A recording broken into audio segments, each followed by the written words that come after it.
경상북도 우리 위원장님들과 우리 고문님들, 당원동지 여러분, 구미에서 뵙게 돼서 너무나 반갑고 고맙습니다. 제가 오늘은 강연을 하러 온 게 아니고요, 보고를 드리러 온 겁니다. 문재인 정부 5년, 더불어민주당 정부 5년의 국가를 어떻게 운영할 것인지에 대한 청사진을 우리 당원 동지 여러분들께 이렇게 잘 설계를 잘 해 놓았습니다. 앞으로 이대로 진행을 할 겁니다. 이렇게 보고를 드리러 왔어요. 이 앞 시간에 최재성 의원이 강연을 했죠. 그 친구가 한 것은 진짜 강연입니다.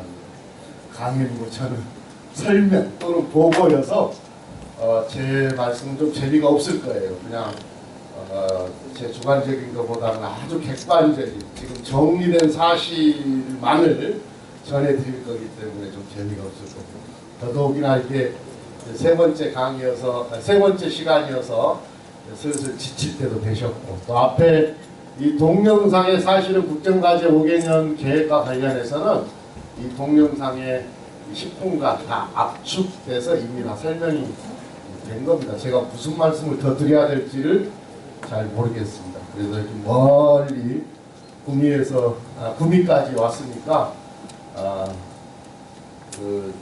정리된 내용 설명을 좀 드리도록 하겠습니다. 이거 하기 전에 먼저 감사의 인사를 드리는 게 도리일 것 같습니다. 물론 대선 끝나고 추미애 대표께서 방문하셔서 우리 지난 대선 때 힘 합쳐주시고 마음 모아주신 우리 위원장님들과 고문님들 그리고 당원 동지 여러분께 감사의 인사도 전해드렸고, 또 특별하게 공헌하시고 다 힘써주셨습니다만은 그 도구를 또 위로하고 격려해드리기 위해서 표창하는 그런 과정도 있긴 했습니다만, 현재 중앙당에서 당직을 맡고 있는 당직자로서 다시 한번 지난 대선 기간 동안 정말 헌신적으로 대선 승리를 위해서 힘써주신 데 대하여 다시 한번 깊은 감사의 인사를 올립니다. 대단히 수고들 많이 하셨고 고맙습니다. 지난 대선은 저도 정치권에 들어온 지 한 십몇 년 되고 국회의원 3번 하고 중간에 한 번 떨어지기도 했었습니다. 3번 하고 몇 차례 대선도 거치고 뭐 다른 선거들도 많이 경험해 봤습니다만은 지난 대선만큼 우리 당 중심으로 정말 당의 모든 구성원들이 똘똘 뭉쳐서 반드시 이겨야 되겠다 이렇게 마음을 모았던 선거가 없었습니다. 제 경험으로는 없었고, 지난 대선이 아주 최초였고, 저보다 훨씬 더 당 활동을 오래 하셨던 원로 우리 당원 동지들께서도 똑같은 평가를 해주셨습니다. 하다못해 절대적인 지도력을 확보하고 계셨던 김대중 대통령께서 대선에 나갔었을 때도 지난 대선과 같지는 않았었다 이렇게 평가를 해주셔서 지난 대선 과정이 우리한테는 얼마나 많이 어떤 이 자부심과 또 긍지를 만들어준 선거였는지 모르겠습니다. 대선을 이렇게 승리로 이끌었고 지금 한 넉 달여 됩니다만은 어떻습니까? 지금 좀 괜찮습니까? 네, 아직은 괜찮습니다. 근데 여기는 경북이에요. 다른 데는 좀 온기도 좀 돌고 좀 따뜻해졌는데 어쨌든 심정적으로도 그렇고, 경북은 어때요? 여전히 춥나요?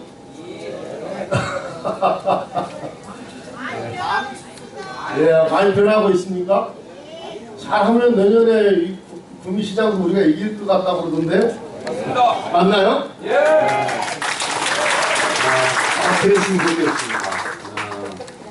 근데 막 해보자 이런 기운이 우리 스스로부터 넘쳐나야 결과도 그렇게 만들어낼 수 있다고 봅니다.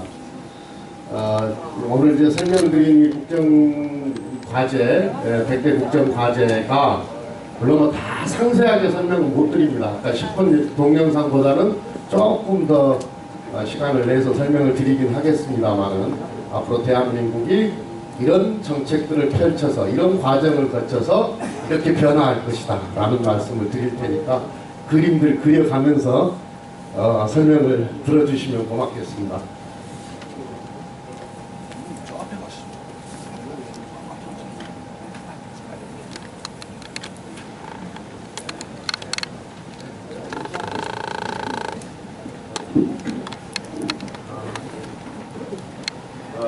다시 말씀드립니다만 방금 동영상에서 비교적 이 압축해서 설명을 드려서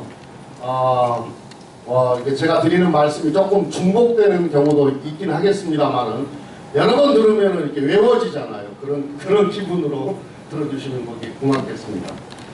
먼저 이 국정과제 5개년 계획 준비 과정, 그건 아까 동영상에 있었기 때문에 쭉 이렇게 생략을 하고 넘어가겠습니다.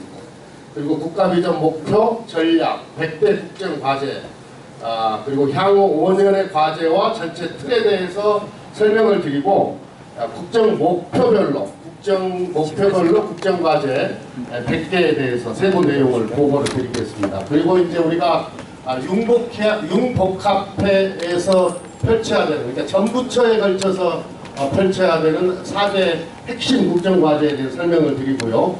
그 다음에 재정계획과 또 이게 다 되고 나면 어떻게 대한민국이 달라지는 데에 대해서 말씀을 드리도록 하겠습니다. 이건 아까 다 동영상에 있던 내용들입니다. 이게 우리가 지난 대선 때 우리 국민들께 드렸던 약속이 201개로 정리가 되어서 나라를 나라답게 이 공약집에 다 포함이 되어 있었던 건데요. 이 공약을 지난번에 인수위격이었던 국정과제 기획위원회에서 100대 국정과제로 5대 국정목표, 20대 전략, 100대 국정과제로 정리를 해놓았다, 이런 말씀을 드립니다. 그러니까 이 100대 국정과제는 아까 김진표 위원장께서도 동영상에 말씀을 하셨지만 새로운 대한민국으로 안내하는 나침판과 같은 역할을 할 것이고, 우리가 대선 때 국민들께 약속을 드렸던 그 약속을 지키기 위한 실천 지침서가 될 것이다, 이런 말씀을 드립니다. 보통은 대선을 12월 달에 끝내고 2달 동안 인수위 과정을 거쳐서 그 기간 동안에 이걸 정리하고 인사도 하고 그랬는데, 이번에는 아시다시피 권리선거여가지고 탄핵 이후에 권리선거, 그러니까 좀 비정상적인 선거여가지고 인수위가 없이 대통령은 바로 그 다음날 취임을 하고 일을 하시면서, 그리고 또 한편에서는 공약들과 또 정부에서 진행하고 있던 여러 가지 사업들을 받아서 이 정리하는 작업을 펼쳤기 때문에 상당히 어려움이 있었다는 말씀을 드립니다. 아까 이건 말씀을 드렸었습니다. 이번에 좀 특이했던 것은 여기 보면은 국민인수위라는 걸 만들어서 광화문 1번가라고, 광화문 1번가는 온, 오프 양 방향에서 다 설치를 해서 국민들의 여러 가지 의견들을 받았습니다. 충분하게 국민들의 의견을 받고 국민과 소통하면서 만들어진 국정과제가 이번에 국정과제다, 이렇게 말씀을 드립니다. 어마어마한 건수가 들어왔어요. 그러니까 온라인을 통해서도 많은 국민 제안이 들어왔고, 실제로 광화문에 컨테이너 박스로 이게 구조물을 만들어 놓고 오프라인에서도 이게 국민 제안을 받고 상담도 받고 했었는데, 거의 매일 줄 서서 이렇게 국민들께서, 일반 시민들께서 참여하는 것을 그렇게 목격할 수가 있습니다.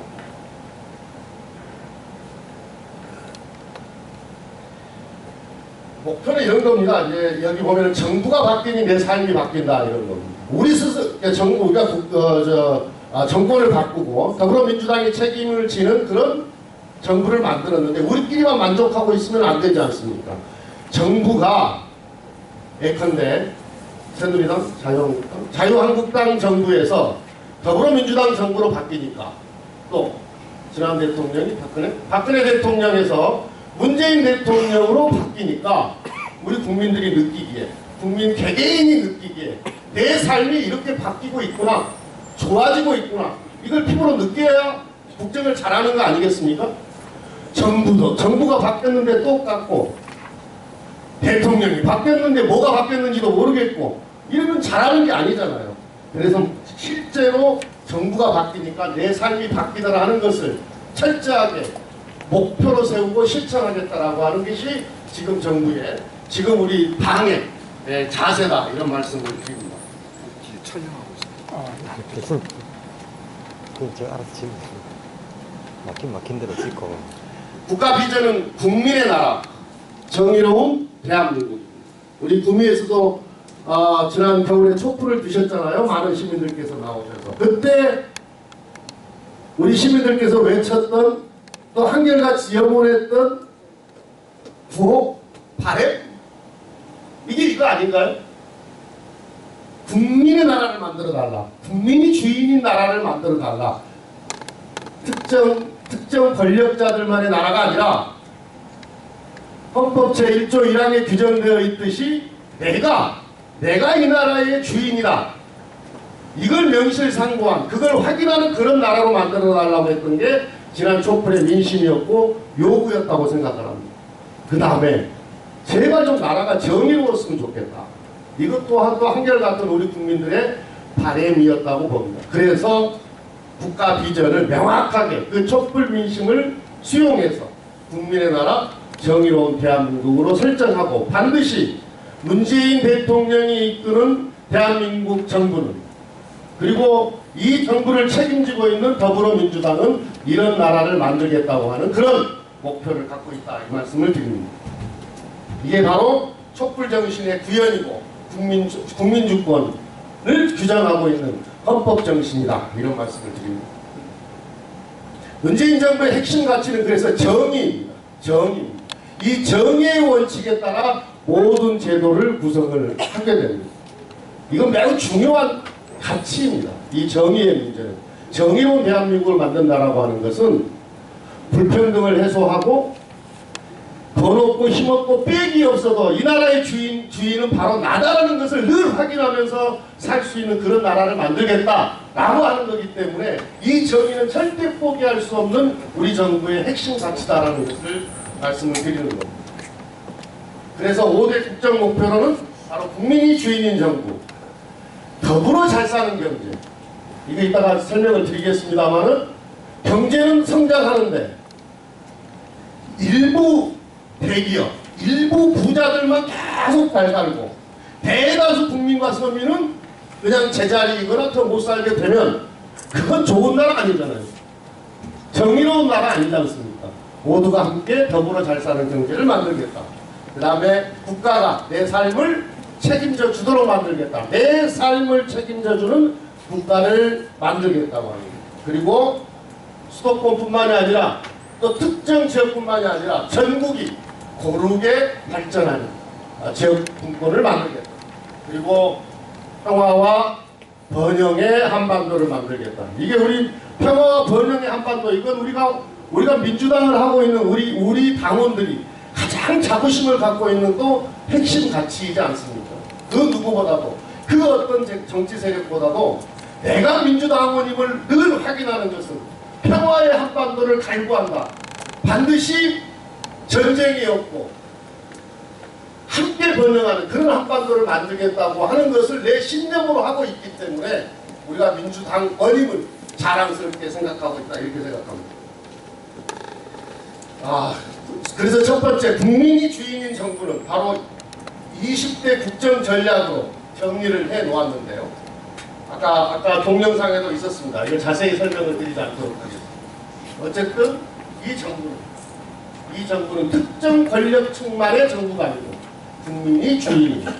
국민이 운영하는, 국민이 끌고 가는, 그래서 늘 국민과 소통하고 대화하는 그런 정부를 만들겠다고 하는 목표와 전략을 갖고 있다는 말씀을 드립니다. 그리고 두 번째 바로 더불어 잘 사는 경제입니다. 소득주도 성장, 이건 이따가 한번 설명을 드리겠습니다. 이게 왜 중요한지.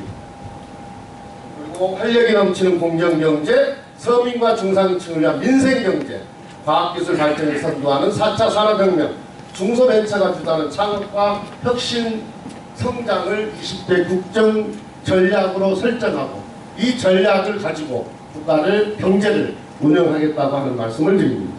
그리고 내 삶을 책임지는 국가입니다. 모두가 누리는 포용적 복지국가, 국가가 책임지는 보육과 교육, 국민 안전과 생명을 지키는 안심사회, 안심사회, 이거 되게 중요한 겁니다. 우리가 세월호에서도 봤지 않습니까? 이게 나라냐라고 하는 그 절규, 최소한 문재인 정부에서는 일어나지 않도록 국가체계를 완벽하게 바꾸겠다고 하는 또 하나의 목표를 설정하고 있다는 말씀을 드립니다. 그리고 고르게 발전하는 지역, 대구도 잘 살고 구미도 잘 살고 저기 전라도 어디도 잘 살고 충청도 여기도 함께 잘 사는 수도권으로만 모든 대한민국의 모든 부와 재원 그리고 자원 이게 집중되는 이 나라, 그래서 수도권과 지방은 늘 불균형하는 불균등하는 이 모순적 구조는 문재인 정부에서 최소한 해소하겠다라고 하는 또 하나의 목표가 있다는 말씀을 드립니다. 이게 김대중 노무현 정부 때 일관되게, 특히 노무현 정부 때, 참여정부 때 이 국가균형 발전 전략은 일관되게 추진되어 왔던 전략 아닙니까? 그게 지난 9년 동안 저쪽 당이 맡았던 지난 9년 동안 살펴보면 엉망이 되었어요. 그 전략들이 다 깨졌어요. 이걸 다시 복원해서, 복구해서 새로운 국가발전 전략으로 세팅하겠다 이런 겁니다. 그리고 사람이 다시 돌아오는 농산어촌. 아기 울음소리가 들리지 않습니다. 농산어촌. 이 농산어촌에도 사람이 들어와서 아기 울음소리도 들리고 또 농산어촌에 살더라도 문화혜택과 여러가지 복지 혜택을 누리고 또 경제적 부도 함께 누릴 수 있는 복지 혜택도 고르게 누릴 수 있는 그런 나라를 만들어 보겠습니다.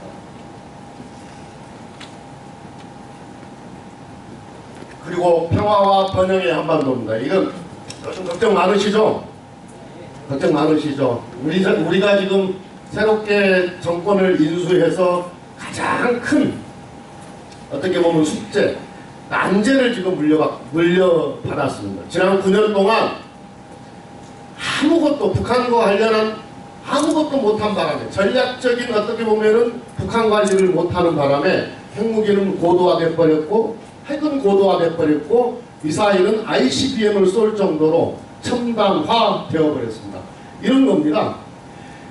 참여정부 때까지 어떻게든 북한을 잘 관리를 해가지고 지금이 100으로 친다면 그때는 미사일 이 능력이나 핵 능력이 북한이 10 이하였어요. 10 이하. 지난 9년 동안 이게 북한과 관련 아무 일도 안 해버린 바람에 관리도 안 하고 통제도 안 하고 아무것도 못하는 바람에 이게 지금 100까지 거의 100까지 와버렸다는 겁니다. 앞으로 우리가 북한과 언젠가는 대화를 하게 됩니다. 협상도 하게 됩니다. 그런데 지난 9년, 10년 전에 비해서 북한의 몸값이 어마어마하게 커져버렸어요. 이게 걱정입니다.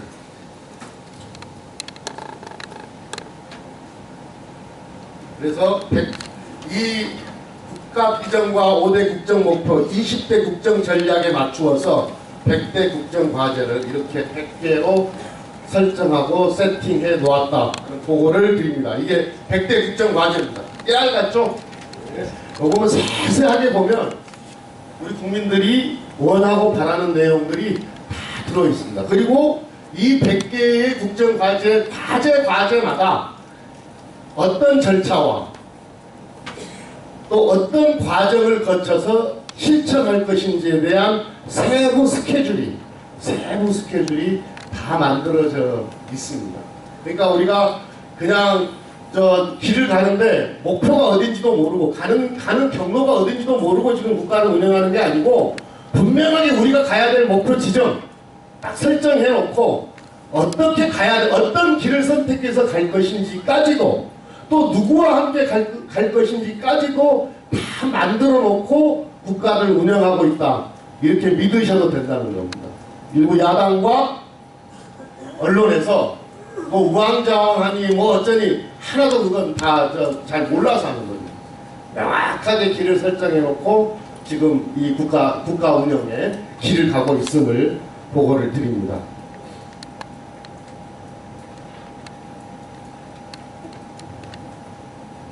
그 첫 번째 국민이 주인 정부입니다. 아까 이건 설명을 드렸는데요. 여기서 몇 가지만 핵심적인 것 몇 가지만 좀 설명을 드리겠습니다. 적폐청산, 청렴한 국가, 과거사 문제 해결, 언론의 독립성 신장 이런 건데요. 이 중에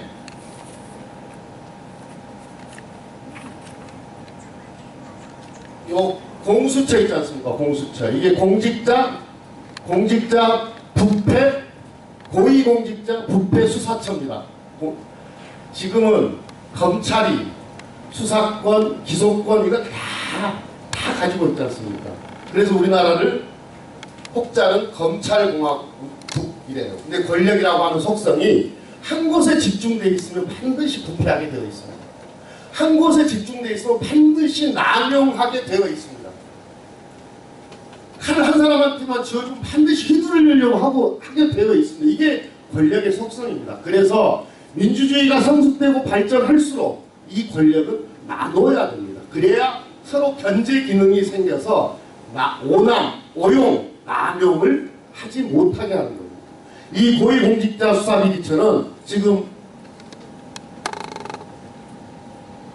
이 고위공직자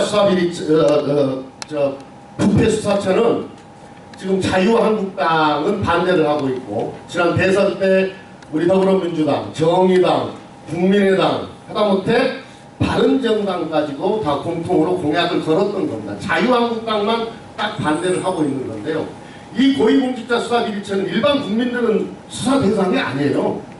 대통령, 그 다음에 국무위원들, 국회의원들, 이게 이제 장관급 이상이지 않습니까? 그 다음에 판사들, 이 판사들을 아무도 이게 안 들여다봐요.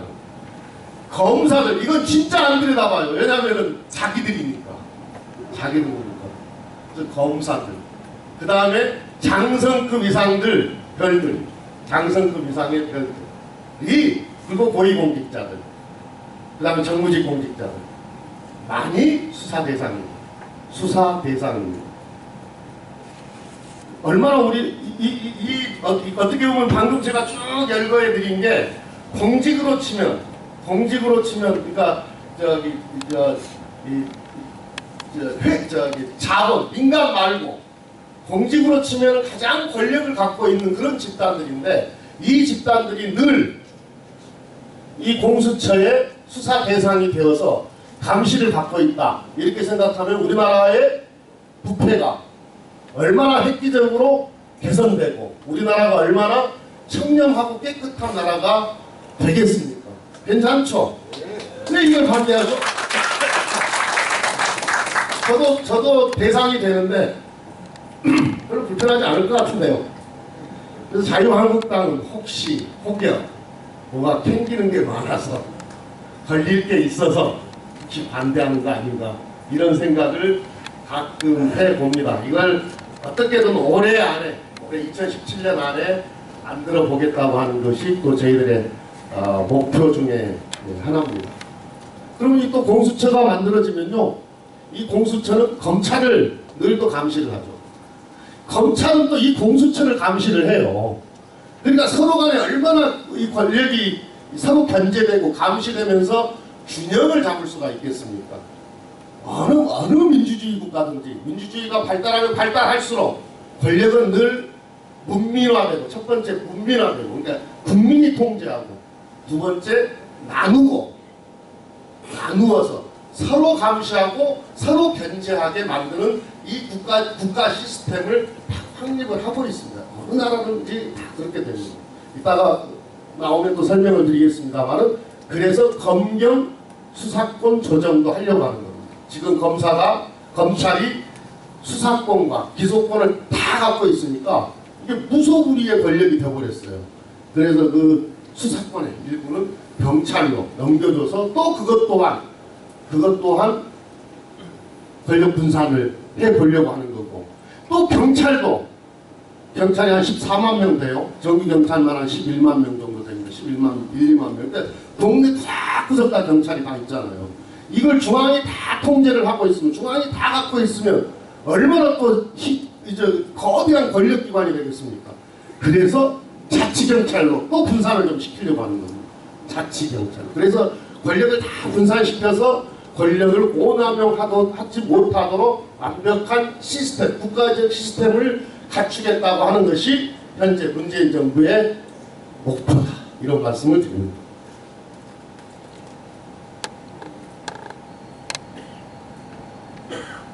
두 번째, 더불어 잘 사는 경제에 대해서 좀 구체적으로 설명을 드리겠습니다.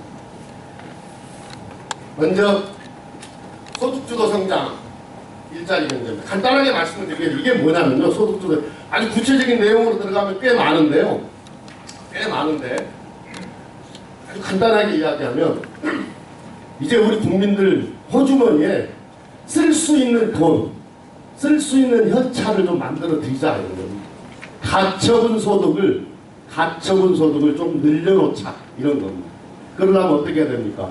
일단 들어오는 수입이 많아야죠. 그 다음에 필수 경비, 필수 생활비를 좀 줄여줘야 되겠죠. 그래야지 쓸 수 있는 돈이 좀 생기지 않겠습니까? 이게 왜 중요하냐면 돈을 써야, 쓸 수 있는 돈이 있어야 가서 상품도 사고 물건도 사고 가서 삼겹살도 한 근 끊어 드시고, 삼겹살을 식당에 가서 외식이라도 좀 해야 그 삼겹살 주인은 옆에 무슨 가게 가서 물건도 사고 그 옆에 무슨 가게 가서 물건도 사고 이래야 이게 돈이 순환이 될 거 아닙니까? 골목에서. 쓸 수 있는 돈이 없으면 그래 물건을 사줘야 기업이 제품을 만들 거 아니에요. 기업이 제품을 만들 거 아닙니까? 기업이 제품을 만들기 위해서는 사람을 써야 될 거 아닙니까? 고용을 해야 될 거 아닙니까? 그래서 요 소득주도 성장은 소득과 그 다음에 기업활동과 고용과 이것을 선순환시키겠다라고 하는 겁니다. 그래서 문재인 정부에서 만들고 있는 모든 복지정책은 바로 이 소득주도 성장의 전략적 목표 하에서 이루어지는 겁니다. 예를 들어서 지금 문재인 케어 이른바 건강보험 보장성 강화를 위한 방안을 발표를 했지 않습니까? 그래서 내년부터 아주 획기적으로 병원비 절감을 하게 되는데요. 이제 물론 뭐 치료비가 없어서 몸이 아픈데 치료비가 없어서 이 치료 못 받아서 이 나쁘게 되는 경우 이런 서러운 나라 만들지 말자라고 하는 그런 목표도 있습니다만은 또 그렇게 해야 좋은 나라다 이런 목표도 있습니다만은 병원비를 줄이게 되면 다른 데 지출할 수 있는 여지가 생기지 않습니까? 보육과 교육을 국가가 일정 부분 책임을 져주면 그 보육과 교육으로 필수적으로 소비되는 그 돈을 가지고 다른 상품을 사거나 외식을 하거나 뭐 이렇게 좀 쓸 수 있는 여력이 생기잖아요. 그래서 우리가 펼치고자 하는 목표는 절대 낭비가 아니라 이게 성장을 위한 전략 속에서 펼쳐지고 있는 내용이다 이런 말씀을 드립니다. 그리고 공공부문 일자리 81만 개 이거 가지고 이제 이런 공격들을 많이 합니다.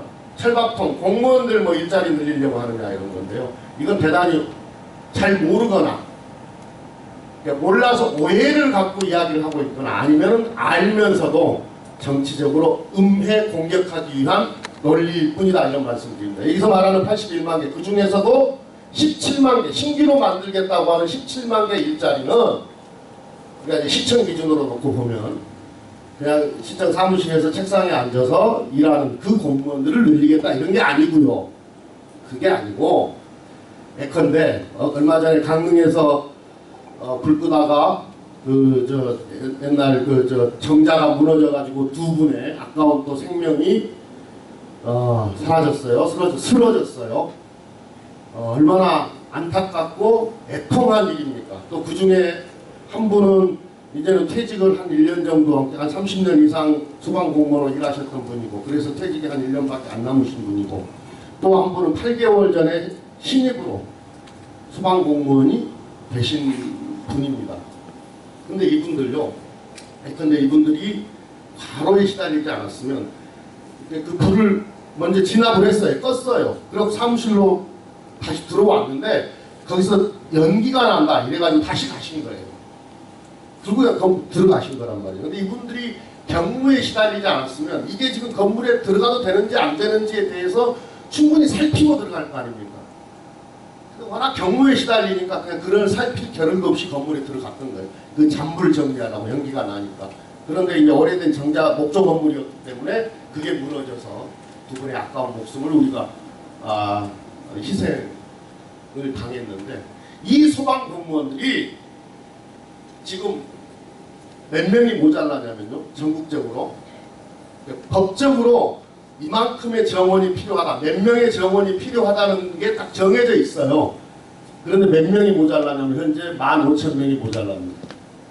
15,000명의 법정 정원을 못 채우고 있으니까 2교대 인력으로 3교대를 하고 있는 거예요.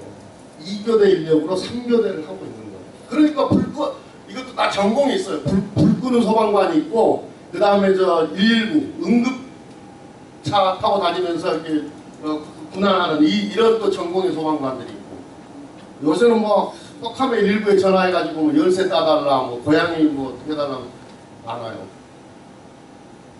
근데 불 끄는 공무원이 급하니까 119 구급차 타고 가가지고 이러고 있는 실정입니다. 지금 실정.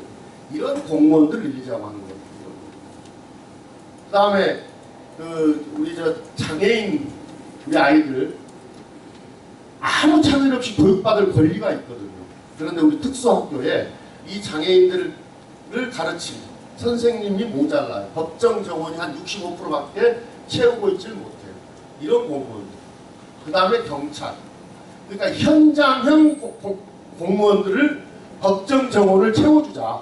이게 우리 국민들이 받아야 될, 국가로부터 받아야 될 정당한 세금 내는 우리 국민들이 국가로부터 받아야 될 정당한 권리다. 이런 겁니다.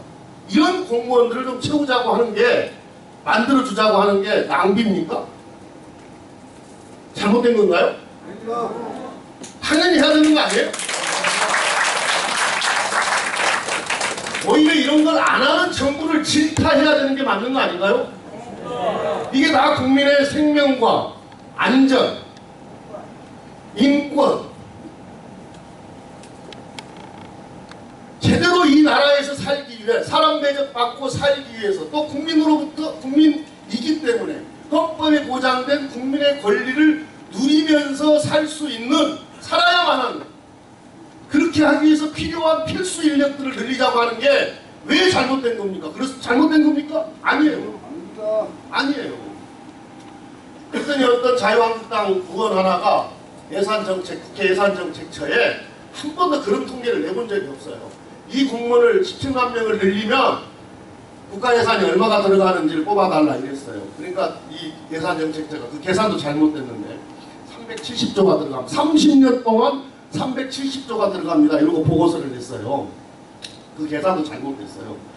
그런데 제가 30년 동안 우리 국가 예산을 복리로 해서, 그게 이제 복리로 계산한 건데, 제가 복리로 이렇게 우리 국가 예산을 계산을 해보니까 30년 동안 우리 국가 예산이 얼마냐면 한 5경쯤 됐구만. 5경쯤.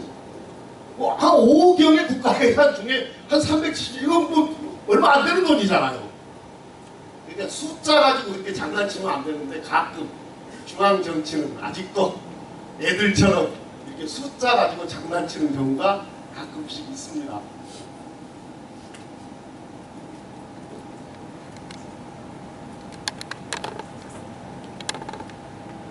여러 가지로 이 활력이 넘치는 공정 경제도 우리가 경제 발전을 위해서 필수적인 거고요. 그 다음에 서민 중산층을 위한 민생 경제, 이건 엄청나게 중요한 겁니다. 이건.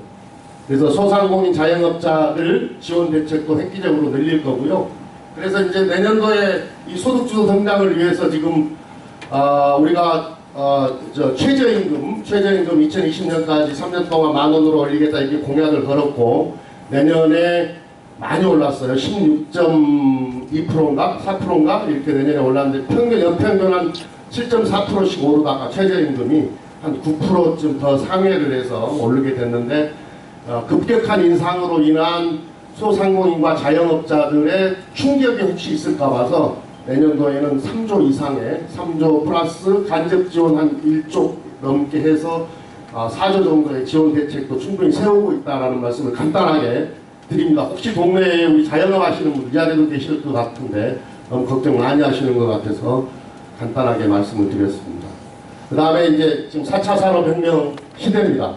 이게 혁신 성장을 위해서 대단히 필요합니다. 우리가 아까 제가 소득주도 성장에 대해서 말씀을 드렸는데, 이게 하나의 바퀴라면, 왼쪽 바퀴라고 하면 오른쪽 바퀴는 혁신 성장이 또 하나가 있습니다. 이 혁신 성장을 해야만 또 민간 부분의 일자리를 만들어내는 거거든요. 우리가 일자리를 만드는 데 있어서는 우선 급하니까 공공부문 일자리가 있고, 여기서 17만 개 신규로 만들겠다라고 하는 전략이 있고, 이 혁신 성장을 통해서 민간 부분 일자리를 획기적으로 늘리겠다고 하는 또 하나의 목표가 있다는 말씀을 드립니다. 이 혁신성장은 바로 이 창업을 활성화시키고 이 창업한 이 기업들이 정상적으로 발전을 해서 일자리도 늘리고 경제 성장에도 기여할 수 있도록 그렇게 시스템을 만들어주는 건데요. 이것만 갖고도 한 시간쯤 이야기를 해야 됩니다. 생략하고 넘어가겠습니다.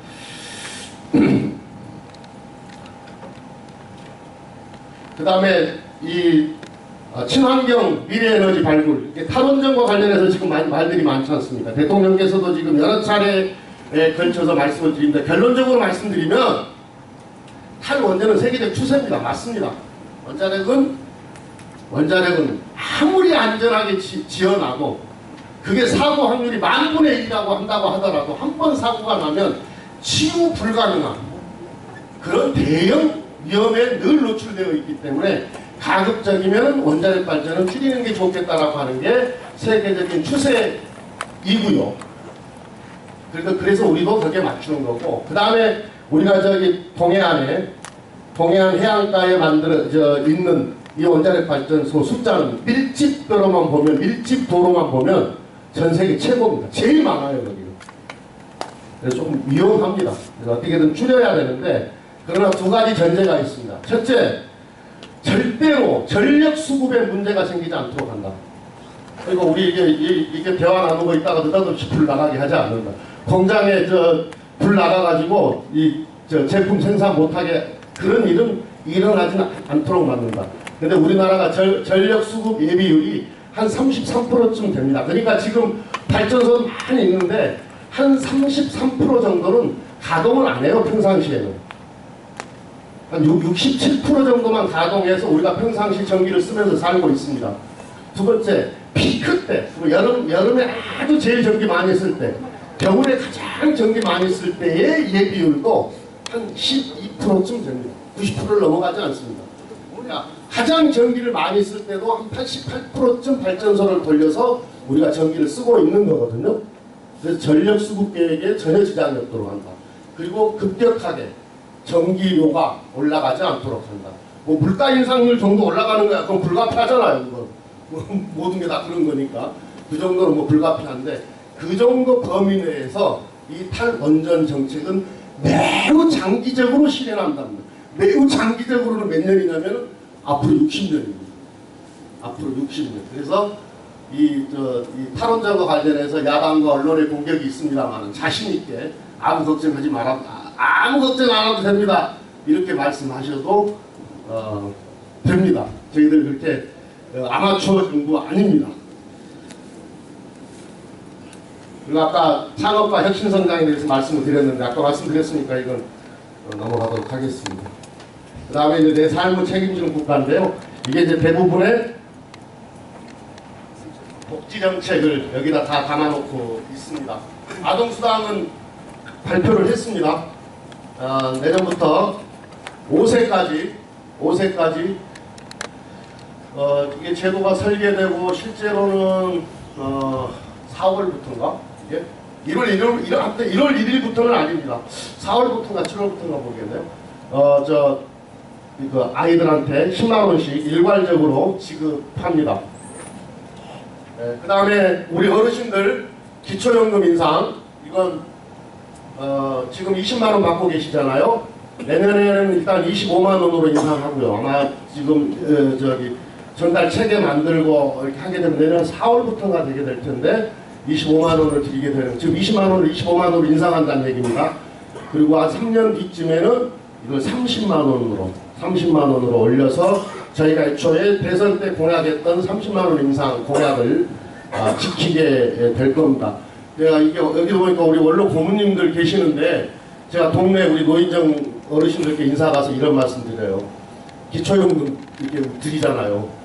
제발 좀 쓰세요. 이런 말씀 드립니다. 저축 좀 하지 마세요. 그 쓰라고 드리는 겁니다. 돈입니다. 골목에 가서 소주도 한잔 사시고 가서 삼겹살집에 가서 삼겹살 끊어 드시고 동네 어르신들 어울려서 뭐 모시고 그거 쓰라고 용돈 드리는 건데 그냥 그걸 저축을 하면 안 되는 겁니다. 또 써줘야 써줘야 이게 국가 경제에 도움이 됩니다. 지금은 이제 옛날에는 막 저축 이랬는데요. 지금은 또 소비가 미덕인 그런 또 사회가 되었습니다. 예, 그 다음에 모르신다 하여튼 지금도 저축하는 건 아니고요. 그 다음에 이제 기초임금 말씀 치매 국가 책임제 실시. 저도 한 20년 넘게 장모님과 함께 사는데요. 장모님이 몇 년 전에 이제 좀 안 좋아지셔가지고 치매가 있으셔요. 근데 다행히 저는 착한 치매라 그러는데 착한 치매, 좀 순한 치매로 오셔서 좀 낫습니다만은 이게 집안 어르신 중에 치매 걸리신 분이 있으면 온 가족이 너무 힘들지 않습니까? 서로 있는 집안에는 없는 집안은 차라리 그렇지 않은데 있는 집안은 형제들 간에 그 치매 걸리신 어르신 서로 안 모시겠다고 싸우다가 뭐 불화도 생기고 뭐 그런 집들도 있어요. 너무 힘듭니다. 이거 치매 그리고 또 이제 연세가 들어갈수록 혹시 내가 치매가 걸리지 않을까? 이 치매는 뭐냐면은 우리가 이제 생을 인간의 존엄을 다 지키면서 생을 마감할 수 있어야 되는데 이 치매는 인간의 존엄을 지킬 수 없도록 본인도 모르게 그런 질병이지 않습니까? 노인성 질환이지 않습니까? 가급적이면 치매가 걸리지 않도록 예방을 제대로 하는 것은 매우 중요한 문제이고요. 그래서 예방과 관련한 여러 가지 국가 정책이나 프로그램들도 만들고 있습니다만은 그러나 병이라고 하는 것은 또 아무리 예방한다고 하더라도 오기 때문에 이 치매가 걸렸을 때 국가가 책임져 주게 하자라고 해서 치매 국가 책임제는 이미 만들었고 발표까지 했습니다. 이게 발표까지 했습니다. 그리고 지난 추경 때 이미 이 치매 국가 책임제를 지키기 위해서 예산 편성을 해서 각 지방자치단체로 집행은 지방자치단체에서 하니까 다 내려주었고요. 우리 안정환 위원장님께서 17억 구리시에서 받았다고 지금 말씀을 하시네요. 그 다음에 건강보험 본인분학 이게 이제 얼마 전에 발표를 했던 이른바 문재인 케어 건강보험 적정성 보장성 강화입니다. 지금은 건강보험 제도가 잘 되어 있긴 합니다만은 큰 병 걸렸을 때 자부담이 너무 많아서 제대로 치료받지 못하는 경우가 있거든요. 그래서 큰 병이 걸리더라도 본인 부담금의 상한을 둬서 치료비 걱정 없이 치료받으실 수 있도록 병원 이용하실 수 있도록 그렇게 하겠다 이런 겁니다. 이것도 급격한 보험료 인상 없이 시행을 할 겁니다. 이게 한 5년 동안 한 31조쯤 들어가는 제도인데요. 정책인데 급격한 인상료 없이 보험료 인상 없이 한다는 말씀을 드립니다. 그러니까 무슨 야당이나 언론이 무슨 돈으로 뭐 이렇게 공격하는데요. 그 돈에 대한 대책을 세워놓지 않고서 정책이라는 것을 발표할 수 있겠습니까? 5년간 31조 들어가는데 어떻게 이 재원을 만들겠다고 하는 계획은 매우 상세하게 수립이 되어 있습니다. 그러면 보험료 올리려고 이렇게 또 공격할 거 아닙니까? 보험료를 어떻게 올립니까? 지난 10년간 우리 건강보험료의 평균 인상률이 한 3%쯤 됩니다. 3% 남짓 됩니다. 그 이하 평균 인상률보다 더 낮은 범위 내에서 관리하면서 이 제도는 시행이 된다 하는 말씀을 드립니다. 보험료 조금씩 올라간 거 모르고 계셨죠? 알아요? 한 평균 한 3%씩 올라갔습니다. 그 다음에 이제 공공의료 확충하고 여기 이 공적 임대주택 공급과 관련한 말씀을 드리고 있는데 그래도 우리가 전국적으로 보면 주택보급률이 한 100%가 넘습니다. 전국적으로 보면 주택보급률은 100%가 넘어요. 그러면 입구상으로 보면 집 없는 사람이 없어야 되잖아요. 근데 집 없는 사람이 많아요. 특히 수도권 같은 경우에는 50% 이상이 절반 이상이 내 집이 없습니다. 근데 요 집 문제 때문에 요 주거비 때문에 사실 아까 거기에 말씀드렸던 가처분 소득이 부족한 겁니다. 이 주거비 지출이 너무 많아가지고 11년 동안 한 푼도 안 쓰고 다 모아야 집 한 채 장만할까 말까 뭐 이런 돼요. 통계상으로 놓고 보면 그 집 없는 서름, 여러 가지 서름이 있습니다만 치료비 없어서 아파도 치료받지 못하는 서름, 그래서 죽어나가는 이 서름 큰 거고요. 그 다음에 집 없는 서름 또 못지않은 그런 서름 아니겠습니까? 저도 50 넘어서 겨우 이렇게 하고 제 소유의 집을 하나 만들었는데 50 넘어가지고 그래서 이 집 없는 서름 겪지 않도록 또 만들겠다고 하는 목표, 특히 이건 수도권에서는 아주 중요한 정책입니다. 그 다음에 교육과 교육. 우리가 지금 저출산 고령화, 급격하게 저출산 고령화 사이로 진입을 했는데요. 결혼을 안 하거나 또는 늦게 하거나 또는 결혼을 했다고 하더라도 애를 안 낳거나 늦게 낳거나 하는 이유들이 다 이게 아까 말씀드렸던 주거와 또 이 취직 문제, 직장, 그 다음에 요 보육, 교육 다 이게 관련이 되어 있거든요. 이걸 종합적으로 해결해 놓지 않으면은 우리가 국가적으로 지금 위기에 직면해 있는 이 저출산 문제를 해결할 수 없다라고 하는 게 저희들의 판단입니다. 그래서 종합 세트로 이 저출산 문제를 해결하기 위한 여러 가지 정책들을 만들고 있다는 말씀을